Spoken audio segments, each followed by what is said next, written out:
How are you? It's a long time since I saw you last, about 1 year.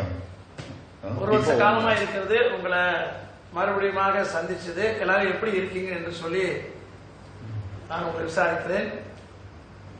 Let's pray for today's word. Let's pray.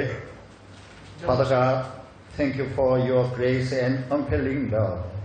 Thank you for declaring us righteous by believing in Jesus Christ. We know that we want all men to be saved. We know that God wants us to come to a knowledge of the truth. And we know that the salvation and hope come from you, our God.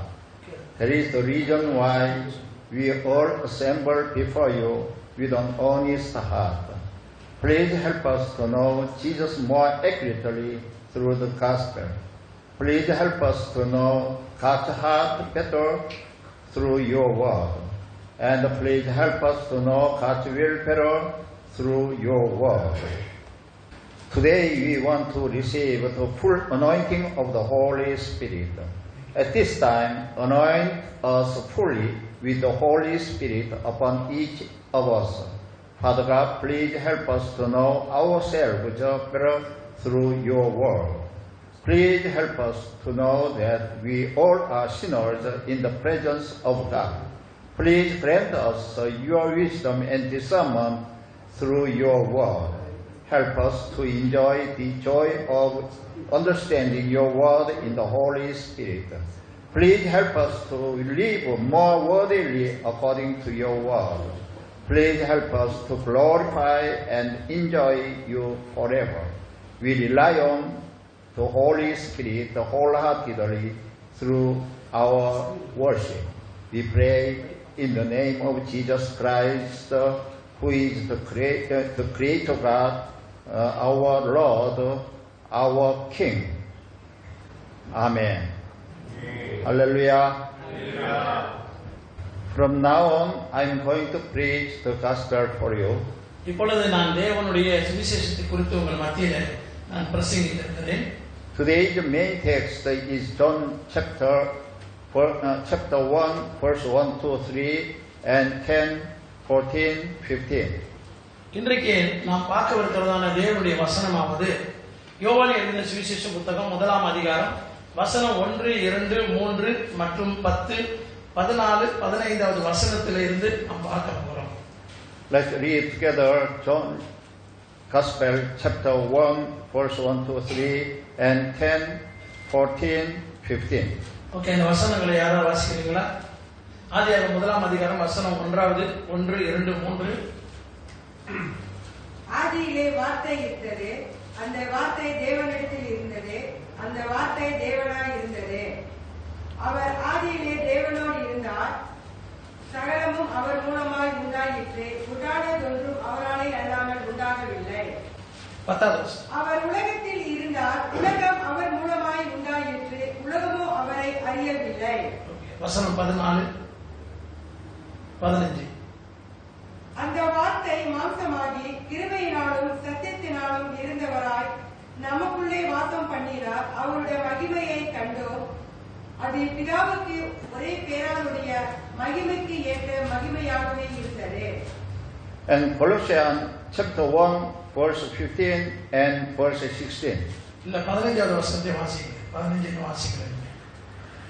யோவான் அவரை குறித்து சாட்சி கொடுத்து, எனக்கு பின் வருகிறவர் எனக்கு முன்னி இருந்தவர், ஆகையால் அவர் என்னிலும் மேன்மை உள்ளவர் என்று நான் சொல்லி இருந்தேனே, அவர் இவர்தான் என்று சத்தமிட்டு கூறினார். கொலோசியர் 1, 15, 16, 17. Colossians chapter 1, verse 15 and 16 and 17. அவர் அதர்சனமான தேவனுடைய தற்சரூபமும் சர்வ சிருஷ்டிக்கும் முந்தி பெருமானவர். 15, 16, 17. ஏனென்றால் அவருக்கு சகலமும் சிருஷ்டிக்கப்பட்டது, பரலோகத்தில் உள்ளவைகளும் பூலோகத்தில் உள்ளதுமாகிய காணப்படுவதும் காணப்படாததுமான சகல வஸ்துக்களும், சிங்காசனங்களானாலும் கர்த்தத்துவங்களானாலும் துரைதனங்களானாலும் அதிகாரங்களானாலும் சகலமும் அவரை கொண்டு அவருக்கென்று சிருஷ்டிக்கப்பட்டது. அவர் எல்லாவற்றிற்கும் முந்தினவர், எல்லாம் அவருக்குள் நிலைத்திருக்கிறது. Amen. 17 also? 17, please. Okay. Now I'm going to preach the gospel for you. இப்பொழுது நான் தேவனுடைய சுவிசேஷத்தை குறித்து உங்கள் மத்தியிலே நான் பேச போகிறேன். What is the gospel? சுவிசேஷம் என்றால் என்ன? Do you know what is the gospel? உங்களுக்கு தெரியுமா சுவிசேஷம் என்றால் என்ன என்று? The gospel is Jesus Christ speaking in one word. சுவிசேஷம் என்பது தேவனுடைய வார்த்தையான கிறிஸ்து என்று சொல்லப்படுகிறது. Therefore, the subject of today's word is Jesus Christ. ஆகையினால இன்றைக்கு இயேசு கிறிஸ்துவை குறித்ததான காரியங்களை குறித்து நம்ம பார்க்க போகிறோம். Who do you think Jesus Christ is? இயேசு கிறிஸ்து யார் என்று நீங்கள் நினைக்கிறீர்கள்? Are you thinking of only the pretty baby Jesus born from Mary's body? ஒருவேளை குழந்தையாக பிறந்ததான இந்த இயேசு கிறிஸ்து மரியாளுடைய பிள்ளை என்று மட்டும் நீங்க நினைக்கிறீர்களா? Do you think of only the poor person who was suffered on the cross? அது மட்டுமல்லாதபடிக்கு சிலுவையிலே அறையப்பட்டதான இயேசு கிறிஸ்து அவர் ஒருவர்தான் ஏழையை மட்டும் நினைக்கிறார்களா என்று நாம் யோசிக்க வேண்டியதா இருக்கு. Do you think of only a good man who died for us? அது மாத்திரமல்ல நமக்காக மரித்ததன் மூலம் ஒரு நல்ல மனிதர் என்று மட்டும் நாம் நினைக்கிறோமா? We all believe in Jesus Christ. நாம் எல்லோரும் ஆண்டவராகிய இயேசு கிறிஸ்துவை நம்புகிறோமா? Is that right? அது கரெக்டா? ஒன்னு ஆமான்னு சொல்லுங்க இல்லன்னா Is இல்லன்னு. that right? No? Right? இயேசுன்னு சொல்லுங்க. Then who is Jesus? அப்படியானால் இந்த இயேசு கிறிஸ்துவானவர் யார்? Today's main text is John Gospel chapter 1 verse 1 to 3, verse 10, verse 14 and 15, and Colossians chapter 1 verse 15 to 17. சற்று முன்பதாக நாம் வாசித்த இந்த வேத பகுதியில இருந்து நாம் பார்க்கும் பொழுது ஆதியாகமம் 1ஆம் அதிகாரம் முதல் வசனம் 1, 2, 3 மற்றும் 10, 14, 15 அது மாத்திரமல்லாதபடிக்கு கொலோசியர் எழுதின நிருபம் 1ஆம் அதிகாரம் வசனம் 15, 16, 17ல நாம் இந்த வார்த்தைகளை குறித்து நாம் இன்னைக்கு முக்கிய உரையாக பார்க்க போகிறோம். This main text explains who Jesus is and what Jesus is. இந்த வசனங்களிலே நாம் வாசித்து பார்க்கும் பொழுது ஆண்டவராகிய இயேசு கிறிஸ்து யார் என்பதை நமக்கு தெளிவாக அது விளக்குகிறது. I hope you to know Jesus more accurately through today's message. இந்த வார்த்தையின் மூலமாக நாம் இயேசு கிறிஸ்துவை இன்றைக்கு நாம் மிகவும் துல்லியமாக நாம் அவரை அறிந்து கொள்வதற்கு ஒரு சாத்தியமாய் இருக்கிறது. God is here now in our midst. அது மாத்திரமல்ல தேவனாகிய கர்த்தர் இப்பொழுது நம் மத்தியில் இருக்கிறார். God is here now in this assembly. ஆண்டவர் இப்பொழுது நம்முடைய திருச்சபையிலே அவர் உலாவிக் கொண்டிருக்கிறார். May you be blessed by God. அவர் இருக்கிறபடியினாலே நிச்சயமாக அவராலே நீங்கள் ஆசீர்வதிக்கப்படுவீர்கள்.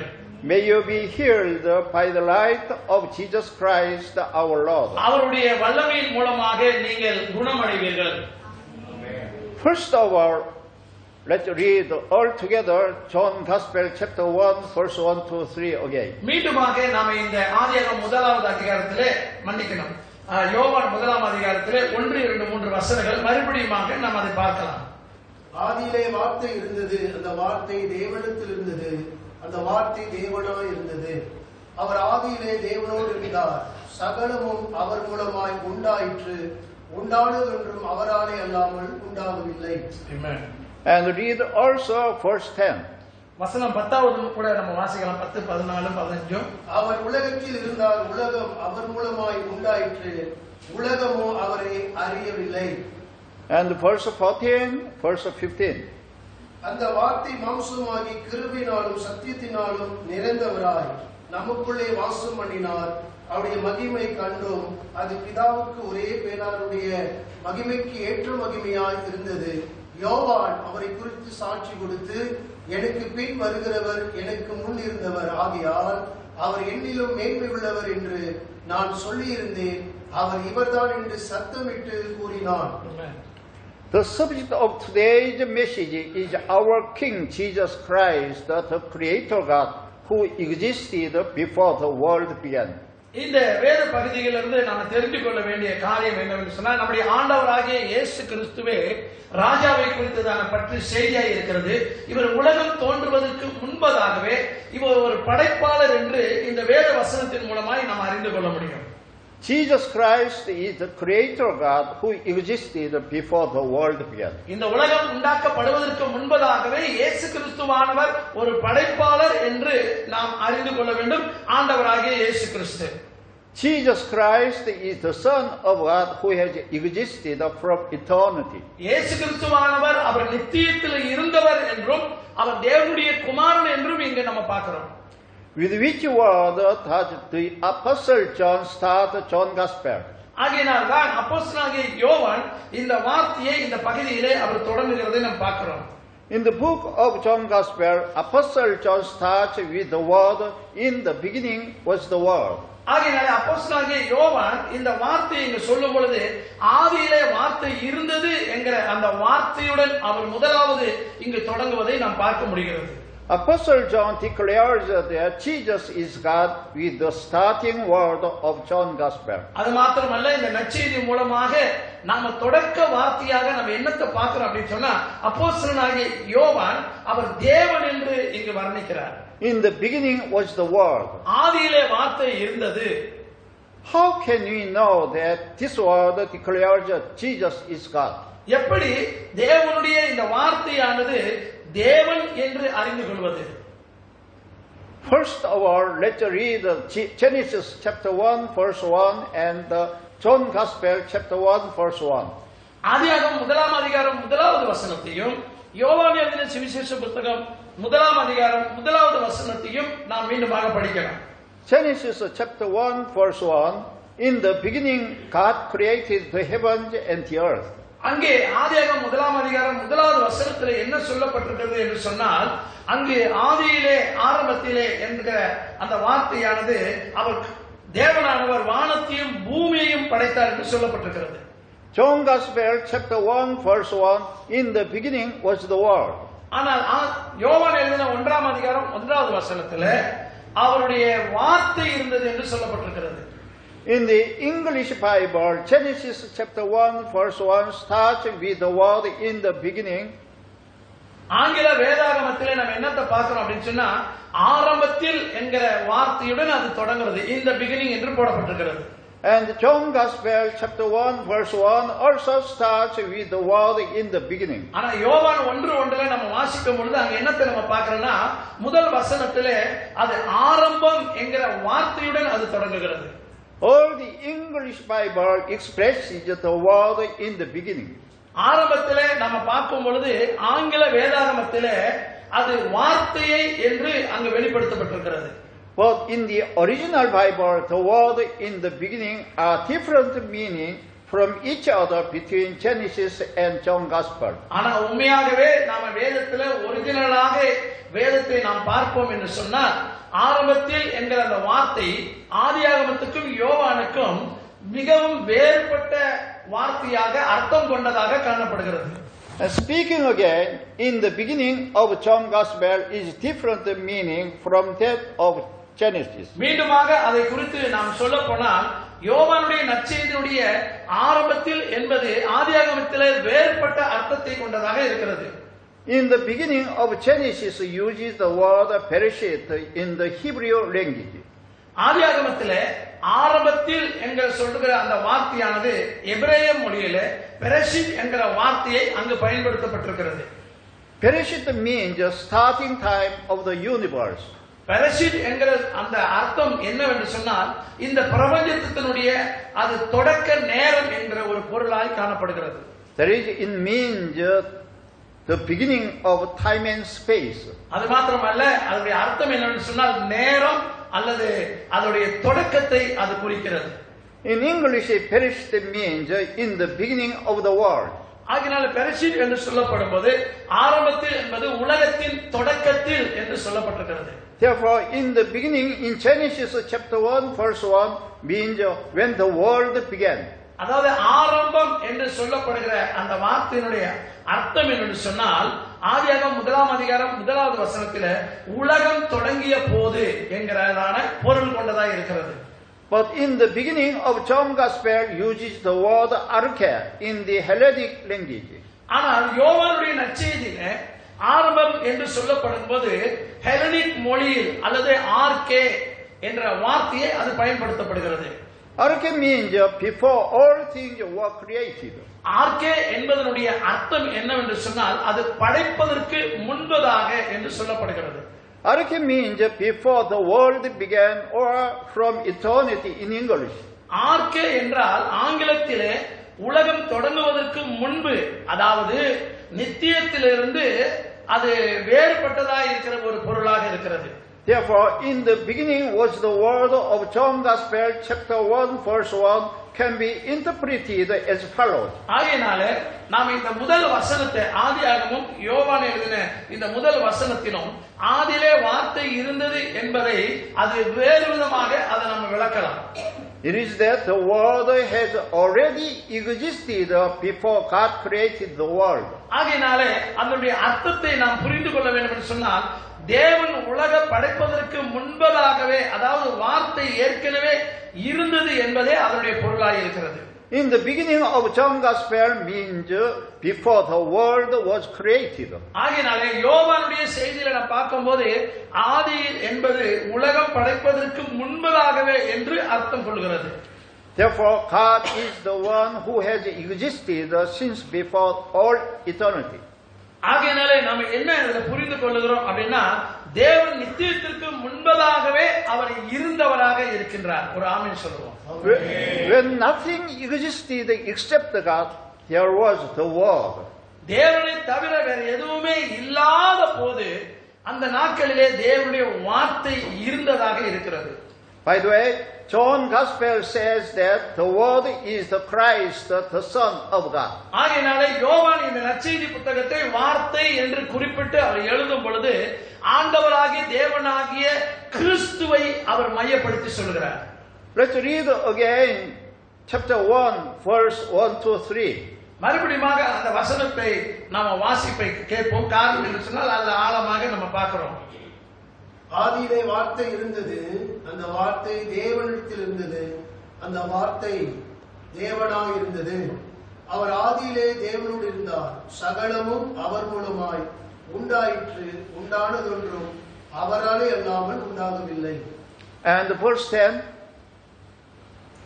அவர் உலகத்தில் இருந்தார், உலகம் அவர் மூலமாய் உண்டாயிற்று, உலகமோ அவரை அறியவில்லை. And verse 14, 15. அந்த வார்த்தை மாம்சமாகி கிருபையினாலும் சத்தியத்தினாலும் நிறைந்தவராய் நமக்குள்ளே வாசம் பண்ணினார். அவருடைய மகிமையை கண்டோம். அது பிதாவுக்கு ஒரே பேரானுடைய மகிமைக்கு ஏற்ற மகிமையாய் இருந்தது. யோவான் அவரை குறித்து சாட்சி கொடுத்து, எனக்கு பின் வருகிறவர் எனக்கு முன்னிருந்தவர், ஆகையால் அவர் என்னிலும் மேன்மை உள்ளவர் என்று நான் சொல்லியிருந்தேன், அவர் இவர்தான் என்று சத்தமிட்டு கூறினார். Through this passage, we can understand the 5 important truths. இப்பொழுது நம்ம வாசித்த இந்த வேத பகுதிகளிலிருந்து நாம் 5 விதமான உண்மைகளை நாம் அறிந்து கொள்ள முடியும். The first truth is that from eternity the Word has existed and the Word was God.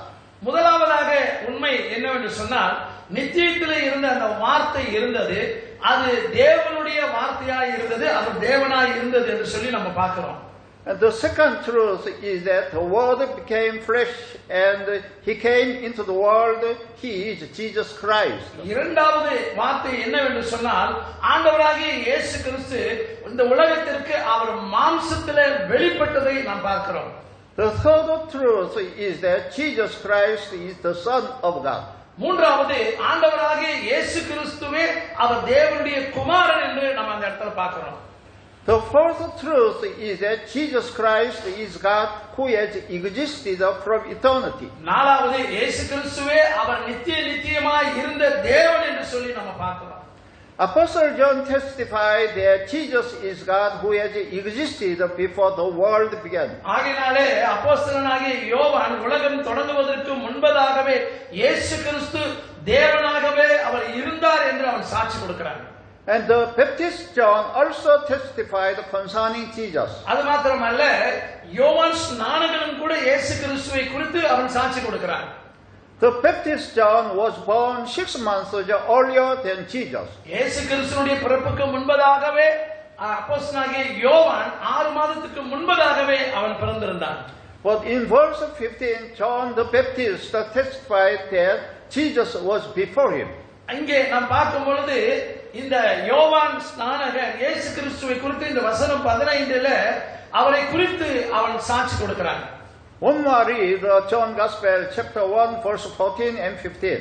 மீண்டுமாக இந்த சுவிசேஷம் அதிகாரம் வசனம் 1 14 15ல நாம மீண்டுமாக பார்க்கும்போது 14, 15. மறுபடியும் அந்த 14 15வது வசனத்தை, அந்த வார்த்தை மாம்சமாகி கிருபையினாலும் சத்தியத்தினாலும் நிறைந்தவராய் நமக்குள்ளே வாசம் பண்ணினார். அவருடைய மகிமையை கண்டோம். அது பிதாவுக்கு ஒரே பேராவுடைய மகிமைக்கு ஏற்ற மகிமையாக இருந்தது.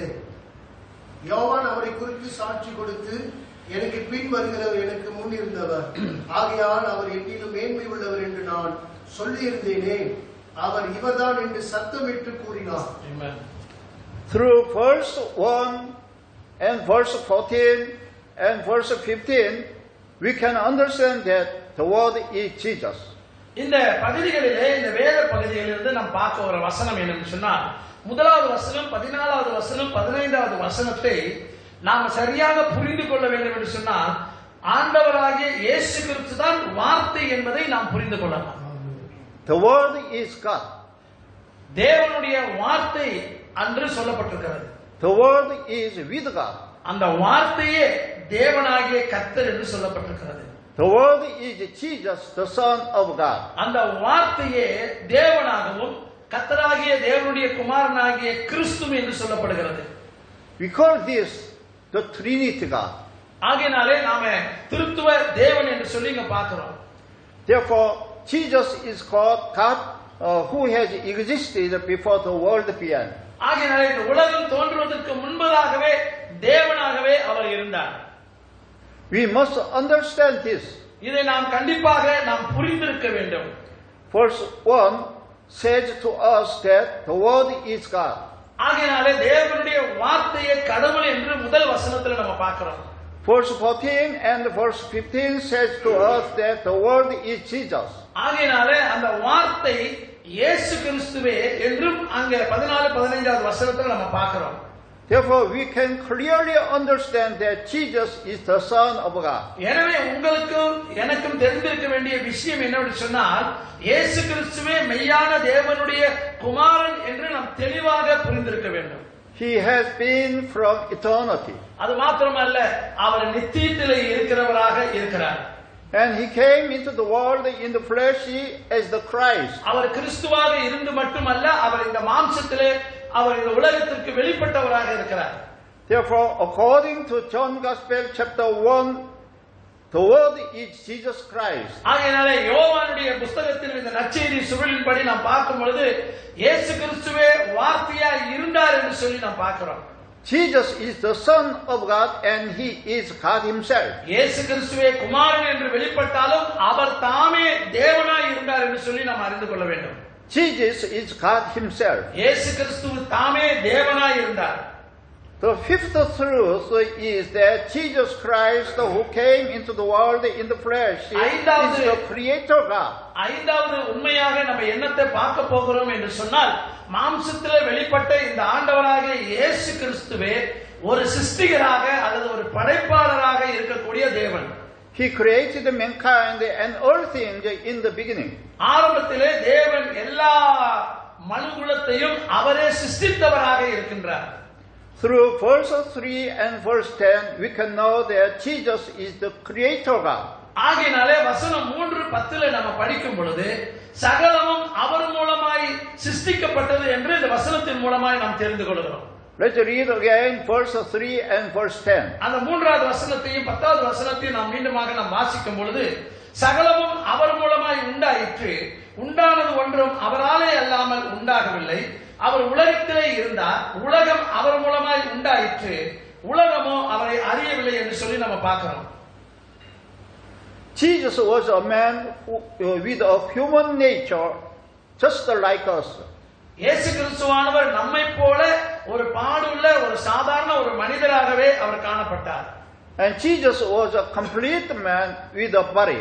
அவர் முழுமையான ஒரு சரீரம் கொண்ட நம்மை போல ஒரு மனிதனாய் கூட அவர் காணப்பட்டார். Jesus wept when he heard of Lazarus who was dead. லாசருவானவன் மரித்த போது இயேசு கிறிஸ்துவும் கூட அந்த இடத்திலே அவர் கண்ணீர் விட்டார் என்று சொல்லி நாம் பார்க்கிறோம். Jesus grieved just like us. இயேசு கிறிஸ்துவும் நம்மை போல அவர் துக்கமடைகிறவராய் கூட காணப்பட்டார். Jesus felt severe pain when he was whipped. இயேசு கிறிஸ்துவை சவுக்கால அடிக்கப்படும் பொழுது கூட அவர் கடுமையான வலிகளை அவர் உணர்ந்தார் என்று சொல்லி பார்க்கிறோம். However, Jesus was not a creature like us. ஆனாலும் கூட ஆண்டவராகிய இயேசு கிறிஸ்து நம்மை போன்ற ஒரு நபராய் அவர் காணப்பட்டாலும் அவர் நம்மை போல ஒரு உயிரினம் அல்ல. And even though Jesus had a body, he was the complete God. அவர் நம்மை போல சரீரம் படைத்தவராக இருந்தாலும் கூட அவர் முற்றிலும் தேவனாகவே அவர் காணப்பட்டார். Jesus was God himself. இயேசு கிறிஸ்துவே தமக்குள்ளே அவர் தேவனாகவே இருந்தார். Jesus had no sin in him. அவருக்குள்ளே எந்த ஒரு பாவமும் காணப்படவில்லை. And Jesus worked with countless miracles and signs. ஆண்டவராகிய இயேசு கிறிஸ்து அவருக்குள்ளாக அநேக எண்ணற்ற அற்புதங்களையும் அடையாளங்களையும் அவர் செய்யக்கூடியவராய் இருந்தார். Jesus is the creator God who created all things. ஆண்டவராகிய இயேசு கிறிஸ்து எல்லாவற்றையும் அவர் ஒரு படைக்கக்கூடிய படைப்பாளராக அவர் இருந்தார். This means that Jesus Christ is not a creation. ஆகையால இயேசு கிறிஸ்துவானவர் அவர் படைப்பாளராக இருக்கிறார் ஒழிய அவர் ஒரு படைக்கப்பட்டவர் அல்ல. It means that Jesus is the Lord of all things of the universe. ஆகையால இந்த உலகத்தில் இருக்கிற எல்லா பிரபஞ்சத்திற்கும் அவர் ஒருவரே தேவனாய் இருக்கிற கர்த்தர். Therefore, Jesus is the Word who has existed before the world began. ஆகையால இந்த உலகம் தோன்றுவதற்கு முன்பதாகவே தேவன் வார்த்தையாய் இருந்தார் என்று சொல்லி இங்க நம்ம பார்க்கிறோம். And he came in the flesh into the world for our sins. மேலும் அவர் நம்முடைய பாவங்களுக்காக இந்த உலகத்திற்கு அவர் மாம்சத்திலே வெளிப்பட்டவராய் இருக்கிறார். But Jesus is the creator God. ஆனாலும் இயேசு கிறிஸ்து ஒரு படைப்பாளராக அல்லது படைக்கின்றவராக காணப்படுகிறார். Apostle Paul explained this truth more plainly in Colossians. கொலோசியர் புத்தகத்திலே நாம் வாசிக்கும் பொழுது அப்போஸ்தலனாகிய பவுல் வேறொரு உண்மையை அவர் அங்கு விளக்குகிறதை நம்ம பார்க்கிறோம். Let's read together Colossians chapter 1 verse 15 to 17. சற்று முன்பதாக நம்ம வாசித்த இந்த வேத பகுதியிலே கொலோசியர் எழுதின முதலாம் அதிகாரத்திலே வசனம் 15, 16, 17 வசனங்களிலே நாம் பார்ப்போம் என்று சொன்னால் வாசிக்கலாம். 15 Colossians chapter 1 verse 15 to 17. அவர் அதர்சனமான தேவனுடைய தச்சரூபமும் சர்வ சிருஷ்டிக்கும் முந்தின பேருமானவர். ஏனென்றால் அவருக்குள் சகலமும் சிருஷ்டிக்கப்பட்டது, பரலோகத்தில் உள்ளவைகளும் பூலோகத்திலும் ஆகிய காணப்படுகிறவர்களும் காணப்படாதவருமான சகல வஸ்துக்களும், சிங்காசனங்களானாலும் கர்த்தத்துவங்களானாலும் துரைதனங்களானாலும் அதிகாரங்களானாலும் சகலமும் அவரை கொண்டு அவருக்கென்று சிருஷ்டிக்கப்பட்டது. அவர் எல்லாவற்றிற்கும் முந்தினவர், எல்லாம் அவருக்குள் நிலைத்திருக்கிறது. Therefore, Jesus, the Son of God, was with God before the world began. ஆகையால இந்த வேத பகுதியிலிருந்து நம்ம என்ன தெரிஞ்சு கொள்கிறோம்னா, உலகம் தொடங்குவதற்கு முன்பதாகவே இயேசு கிறிஸ்துவானவர் பிதாவோடு கூட அவர் தேவகுமாரனாக இருந்தார். Jesus is the one who created all things. இந்த வசனத்தின் மூலம் நம்ம என்னத்தை பார்க்கலாம்? இயேசு கிறிஸ்துவே எல்லாவற்றையும் அவர் படைத்தவராய் காணப்படுகிறார். Jesus is the one who came to this world in the flesh for our sins. இயேசு கிறிஸ்து மனிதனுடைய எல்லா பாவங்களுக்காக அவர் ஒரு மனித சாயலிலே இந்த உலகத்திற்கு வந்தவராய் இருக்கிறார். Jesus is originally the Son of God. முதலாவது அவர் நாம் தெரிந்து கொள்ள வேண்டிய காரியம் என்னவென்று சொன்னால், இயேசு கிறிஸ்துவே உண்மையிலே அவர் தேவனுடைய குமாரன் என்று நாம் அறிந்து கொள்ள வேண்டும். But he came as a man in the flesh to atone for our sins. இயேசு கிறிஸ்து மனிதனுடைய சரீரமாக அவர் இந்த உலகத்துக்கு வெளிப்பட்டது நம்முடைய பாவ பரிகாரங்களை அவர் சுமந்தவராய் இந்த இடத்துக்கு வந்தார். Jesus is God, but he came as a man who to be an atoning sacrifice for our sins. ஆகையாலே ஆண்டவராகிய இயேசு கிறிஸ்து நம்முடைய பாவ பரிகாரங்களுக்காக ஒரு பலியாக அவர் மனிதனாக வெளிப்பட்டிருக்கிறார். We can understand that Jesus is the creator God through John Gospel. ஆகையாலே யோவான் எழுதின சுவிசேஷ செய்தியின் மூலமாக நாம் அறிந்து கொள்ளக்கூடியதான ஒரு செய்தி என்னவென்று சொன்னால், இயேசு கிறிஸ்துவானவர் ஒரு படைப்பாளராக இருக்கிறார் என்பதை அங்கே நாம் தெளிவாக புரிந்து கொள்ள வேண்டியது அவசியமாக இருக்கிறது. Jesus is the Son of God who existed before the world began. ஆகையாலே இயேசு கிறிஸ்துவானவர் இந்த உலகம் தோன்றுவதற்கு முன்பதாகவே அவர் தேவனுடைய மகனாய் இருந்தார் என்று சொல்லி பார்க்கிறோம். Jesus is the creator God who created all things in the world. ஆகையாலே இயேசு கிறிஸ்துவானவர் இந்த உலகத்தில் இருக்கிற அனைத்தையும் அவர் படைக்கப்படுகிறவராய் இருந்தார். Jesus is the Savior God, the Christ who came into the world in the flesh. இயேசு கிறிஸ்துவானவர் இந்த உலகத்திற்கு வந்த உலக இரட்சகராய் கூட அவர் வெளிப்பட்டார். Jesus is the Son of God who existed before the world began. ஆகையால் தான் இயேசு கிறிஸ்துவானவர் இந்த உலகம் தோன்றுவதற்கு முன்பதாகவே அவர் தேவனுடைய குமாரனாய் இருந்தார் என்று சொல்லி பார்க்கிறோம். We must acknowledge and believe that He is the Creator God. ஆகையாலே நீங்களும் நானும் நாம் ஒப்புக்கொள்ள வேண்டிய நம்ப வேண்டிய ஒரு காரியம் என்று சொன்னால், அவர் படைப்பாளர் என்று சொல்லி நாம் இருதயத்திலே அதை நாம் விசுவாசிக்க வேண்டும். Through this, may you have more certain faith in the name of Jesus Christ. ஆகையாலே இதனுடைய மூலமாக நமக்கு கிறிஸ்துவின் மேல இன்னும் அதிக உறுதியான நம்பிக்கையும் நமக்கு அவர் மேல இருக்கக்கூடிய ஒரு வாய்ப்பு நமக்கு கிடைக்கும். We all believe in Jesus Christ. நாம் எல்லாரும் இயேசு கிறிஸ்துவை நம்புகிறோம் அல்லவா? Then we must acknowledge Jesus is the Creator God. அவர் இயேசு கிறிஸ்துவை நாம் நம்புகிறபடியினாலே அவர் ஒரு படைப்பாளர், அவர் ஒரு தேவன் என்பதையும் நாம் நம்புகிறவர்களாய் இருக்க வேண்டும். I hope you to know more accurately concerning Jesus our Lord. ஆகையாலே நம்முடைய ஆண்டவராகிய இயேசு கிறிஸ்துவை பற்றி இன்னும் துல்லியமாக நீங்கள் அறிந்து கொள்வீர்கள் என்று சொல்லி நான் நம்புகிறேன். Knowing makes us more confident and empower us. அது மாத்திரமல்ல, கிறிஸ்துவை நாம் அறிந்து கொள்வதனால நம்முடைய நம்பிக்கையும் நம்முடைய விசுவாசமும் நம்மை பலப்படுத்துகிறதா இருக்கிறது. Do you want to receive more power from Jesus? ஆகையாலே இயேசு கிறிஸ்துவிடத்திலிருந்து நீங்க அதிக வல்லமையை பெற விரும்புகிறீர்களா? If you know Jesus for sure, you will gain more power from Jesus. இயேசு கிறிஸ்துவானவர் ஒரு படைப்பாளர் அல்லது கடவுள் என்று நீங்கள் அறிந்திருக்க கூடுமானால் அவரிடத்திலிருந்து அவருடைய வல்லமையை நீங்கள் அதிகமாக பெற்றுக்கொள்ள முடியும். Therefore, I bless you so that you may have a sure faith in Jesus, our King, our Lord. ஆகையாலே நம்முடைய ஆண்டவராகிய இயேசு கிறிஸ்து நம்முடைய ராஜாவாய் இருக்கிற அவர் மேல நீங்கள் நம்பிக்கை கொள்ளுவர்களாய் இருப்பீர்கள் என்று சொன்னால் நிச்சயமாகவே நீங்கள் ஆசீர்வதிக்கப்படுகிறவர்களாய் இருப்பீர்கள். I'd like to conclude today's word. இந்த வார்த்தையை கொண்டு நான் உங்களோடு கூட நான் பேசி முடிக்க விரும்புகிறேன். I want to ask you one thing. நான் உங்களிடத்துல ஒரு விஷயத்தை மாத்திரம் நான் கேட்க விரும்புகிறேன். Please listen carefully because it is very important. அது மிகவும் முக்கியமானதா இருக்கிறது. ஆகையாலே நீங்கள் மிகவும் கவனமாக கேட்க வேண்டும் என்று சொல்லி நான் உங்களிடத்துல கேட்டுக்கொள்கிறேன். The Bible is the book that teaches us who is king. வேதம் நமக்கு கற்றுக் கொடுக்கிற பிரகாரம் நம்முடைய ராஜா யார் என்பதை நாம் அறிந்து கொள்ள வேண்டும். We can know through the Bible whether God is king or man is king. அல்லது கடவுள் அல்லது தேவன் ராஜாவா அல்லது மனிதன் ராஜாவா என்பதை இந்த வேதத்தின் மூலமாக நாம் அறிந்து கொள்ள முடியும். Then who is the king in your life?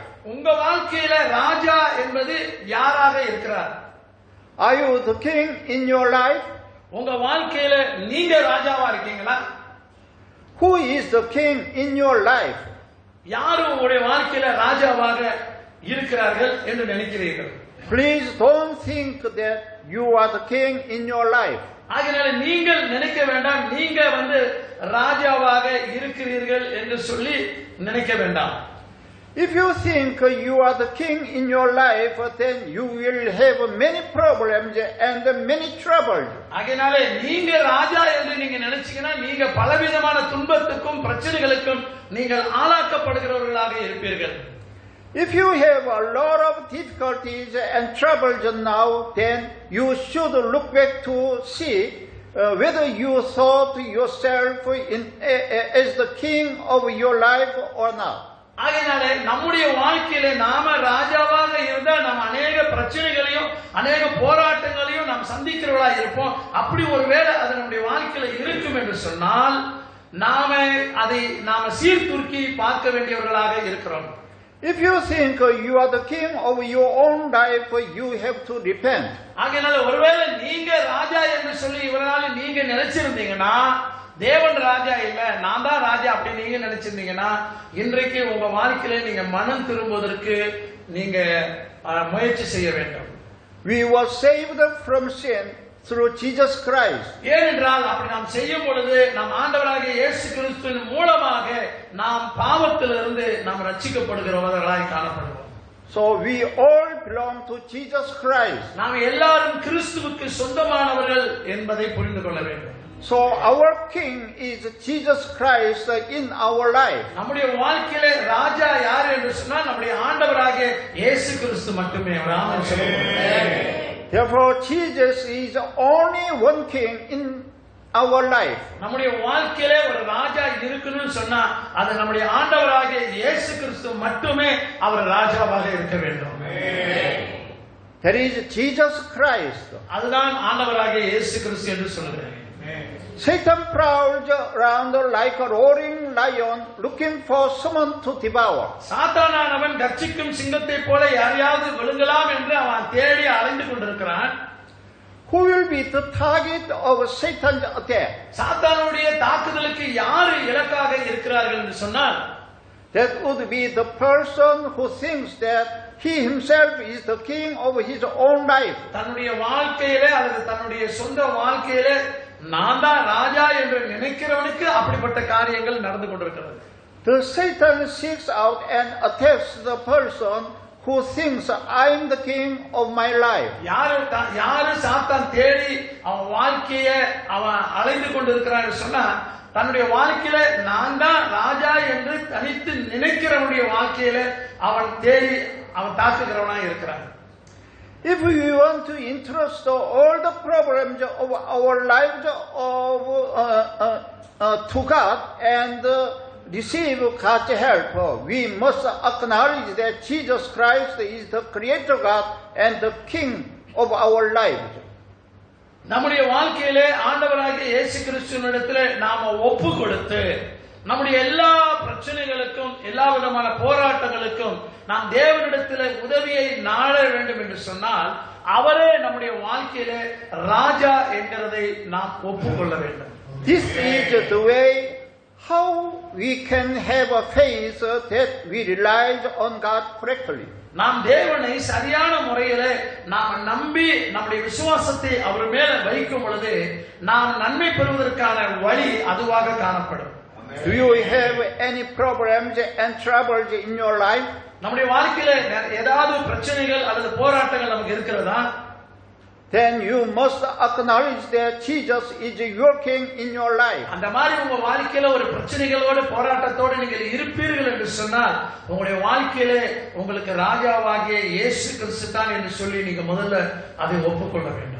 I hope you to repent of thinking that you are the king of you in your life. ஆகையால இன்றைக்கு உங்களுடைய வாழ்க்கையிலே நீங்கள் ஒரு தீர்மானத்தை எடுத்து என் வாழ்க்கையில ஆண்டவராகிய இயேசு கிறிஸ்து தான் என்னுடைய ராஜா என்று நினைத்து உங்க வாழ்க்கையில நீங்கள் மனம் திரும்புவீர்கள் என்று சொன்னால் கர்த்தர் உங்களை நீங்க ஆசீர்வதிக்கிறவராய் இருப்பார். Then you will be free from Satan's attacks. அப்பொழுது நீங்கள் சாத்தானுடைய தாக்குதலில் இருந்து நீங்கள் விடுவிக்கப்படுகிறவர்களாய் காணப்படுவீர்கள். Then Satan will not be able to attack you. அப்பொழுது சாத்தான் உங்களை ஒருபோதும் அவன் தாக்க முடியாது. Satan will not be able to attack you because Jesus will keep you safe. ஆகையாலே சாத்தானவன் உங்களை தாக்க அவன் நினைத்தாலும் கூட அவனால தாக்க முடியாது. காரணம் என்ன சொன்னால் இயேசு கிறிஸ்து உங்களை பாதுகாக்க அவர் வல்லமையுள்ளவராய் இருக்கிறார். Jesus is our king. இயேசு கிறிஸ்துவே நம்முடைய ராஜா. Jesus is my king. இயேசு கிறிஸ்துவே என்னுடைய ராஜா. Jesus is the king of all kings. இயேசு கிறிஸ்துவே அனைத்து ராஜாக்களுக்கும் அவரே ராஜாவாக இருக்கிறார். Jesus is the Lord of all lords. இயேசு கிறிஸ்துவே எல்லா ராஜாக்களுக்கும் முன்பதாக அவரே கர்த்தாதி கர்த்தராய் இருக்கிறார். And Jesus is our King and our Lord. இயேசு கிறிஸ்துவே நம்முடைய தேவனும் நம்முடைய ராஜாவுமாக இருக்கிறார். Jesus is the Creator God. இயேசு கிறிஸ்துவே ஒரு படைப்பாளராய் இருக்கிறார். Jesus is God Himself. இயேசு கிறிஸ்துவே தேவனாய் இருக்கிறார். I pray in the name of Jesus Christ that you and I may confess this. ஆகையாலே நான் உங்களுக்காக ஜெபிக்கிறேன். நீங்களும் நானும் இதை ஒப்புக்கொண்டு கிறிஸ்துவின் நாமத்துக்குள்ளாக நாம் நிலைக்க வேண்டும். May the grace of our Lord Jesus Christ, our King, be abundant in you. நம்முடைய ராஜாவாகிய இயேசு கிறிஸ்துவினுடைய அவருடைய கிருபை உங்களுக்கு ஏராளமாய் காணப்படும். Let's pray with today's word. தேவனுடைய வார்த்தைக்காக நாம் தொடர்ந்து இப்பொழுது நாம் ஜெபிக்க போகிறோம். எல்லாரும் கண்களை மூடி நாம் ஜெபிப்போமாக. Father God, we acknowledge that Jesus is our King, our Lord in our life. நம்முடைய பிதாவாகிய தேவனாகிய இயேசு கிறிஸ்துவே நம்முடைய ராஜாதி ராஜாவாக நம்முடைய வாழ்க்கையிலே நம்முடைய கர்த்தர் என்பதை நாம் ஒப்புக்கொள்வோமாக. Today we understood clearly that Jesus Christ is the Creator God. இயேசு கிறிஸ்துவே என்னுடைய மெய்யான படைப்பாளர் என்பதை நாம் தெளிவாக நாங்கள் புரிந்து கொண்டோம். Today we understood clearly that Jesus is our King, our Lord in our life. என்னுடைய வாழ்க்கையிலே ஆண்டவராகிய இயேசு கிறிஸ்துவே என்னுடைய ராஜா என்றும் கர்த்தர் என்பதை நாம் தெளிவாக புரிந்து கொண்டோம். Jesus Christ is the Creator God who existed before the world began. இயேசு கிறிஸ்துவே இந்த உலகம் தொடங்குவதற்கு முன்பதாகவே அவர் ஒரு படைப்பாளராய் இருந்த தேவனாய் இருக்கிறார். We confess that Jesus is the Son of God who came into the world to save all sinners. இயேசு கிறிஸ்துவே இந்த உலகத்தினுடைய பாவங்களை ரட்சிக்க வந்த தேவனுடைய குமாரன் என்று அறிந்திருக்கிறோம். Jesus is our Savior and the Christ. இயேசு கிறிஸ்துவே இந்த உலக இரட்சகராகவும் கிறிஸ்துவாகவும் இருக்கிறார். Jesus was sent in the flesh into the world by God. இயேசு கிறிஸ்துவே இந்த உலகத்தை ரட்சிக்க அவர் மாம்சத்திலே அனுப்பப்பட்டவராய் இருக்கிறார். Jesus took away all sins of the world and shed His blood instead of us. இயேசு கிறிஸ்துவே இந்த உலகத்தினுடைய அனைத்து பாவங்களையும் நீக்கி நமக்கு பதிலாக அவருடைய இரத்தத்தை அவர் சிந்தினார். Therefore we believe that whoever believes in Jesus Christ as the Son of God and the Savior can be saved from sins by the grace of God. ஆண்டவராகிய இயேசு கிறிஸ்துவின் தேவனுடைய குமாரனும் இரட்சகரும் என்று நம்புகிற எங்களுடைய வாழ்க்கையில அவருடைய கிருபை நிமித்தம் எங்கள் பாவங்களிலிருந்து எங்களை ரட்சிக்கப்படுவதற்கு கர்த்தர் உதவி செய்வார் என்று நாங்கள் நம்புகிறோம். Please help us to be faithful witness of Jesus Christ so that all people in the world can be saved. ஆகையாலே உலகில் உள்ள அனைவரும் ரட்சிக்கப்பட ஆண்டவராகிய இயேசு கிறிஸ்துவே உண்மையான தேவன் என்றும் சாட்சியாக இருக்க எங்களுக்கு உதவி செய்யும். Please give us the earnest heart to preach the gospel to all the world. ஆகையாலே இந்த உலகத்திற்கு நாங்கள் நற்செய்தியை பிரசங்கிக்க எங்களுக்கு உள்ளபூர்வமான இருதயத்தை தரும்படி வேண்டுகிறோம். We pray in the name of Jesus Christ who is the Creator God, our King, our Lord. நம்மை ரட்சித்ததான நம்முடைய ஆண்டவராகிய இயேசு கிறிஸ்துவின் நாமத்திலே நான் இப்படி ஜெபிக்கிறேன். Amen. Amen.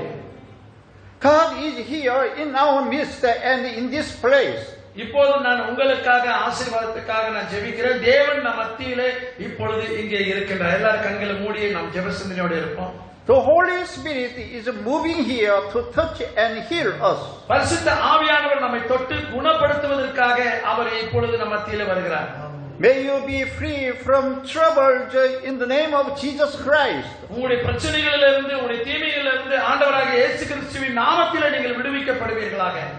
May you be healed from all disease in the name of Jesus Christ. நீங்கள் எல்லா நோய்களிலும் இருந்தும் தீமைகளில் இருந்தும் ஆண்டவராகிய இயேசு கிறிஸ்துவின் நாமத்திலே நீங்கள் குணப்படுவீர்களாக. May you be blessed fully at any time and at any place by Jesus our King, our Lord. எந்த சூழ்நிலையிலும் எந்த இடத்திலும் இப்பொழுது நீங்கள் முழுமையாக ஆசீர்வதிக்கப்படுவதற்கு நம்முடைய ராஜாவாகிய இயேசு கிறிஸ்துவின் நாமத்திலே நீங்கள் ஆசீர்வதிக்கப்படுவீர்களாக. May God's blessing be in you. கடவுளுடைய ஆசீர்வாதமானது உங்களுடைய வாழ்க்கையில எப்பொழுதும் இருக்கட்டும். May your soul be getting along well. உங்களுடைய ஆத்மாவானது நலமாய் இருக்கட்டும். May you enjoy good health. உங்களுடைய வாழ்க்கையில நீங்கள் நல்ல ஆரோக்கியத்தோடு இருக்கும்படியாக. May everything go well with you. உங்களுடைய வாழ்க்கையில எல்லாமே நன்றாக அமையும்படியாக. God bless you and your family. கடவுள் உங்களையும் உங்களுடைய குடும்பத்தினரையும் அவர் அப்படியாகவே தேவன் உங்களை ஆசீர்வதிக்கட்டும். Amen. ஆமென். Amen. ஆமென். நல்ல கரங்களை Amen. தட்டி கர்த்தருக்கு நன்றி செலுத்துகிறேன். Hallelujah.